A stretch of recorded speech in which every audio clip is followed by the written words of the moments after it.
الطلاق مرتان فإمساك بمعروف أو تسريح بإحسان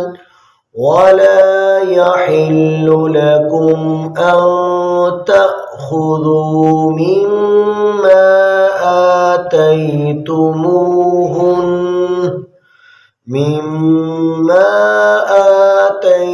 آتيتموهن شيئا إلا أن يخافا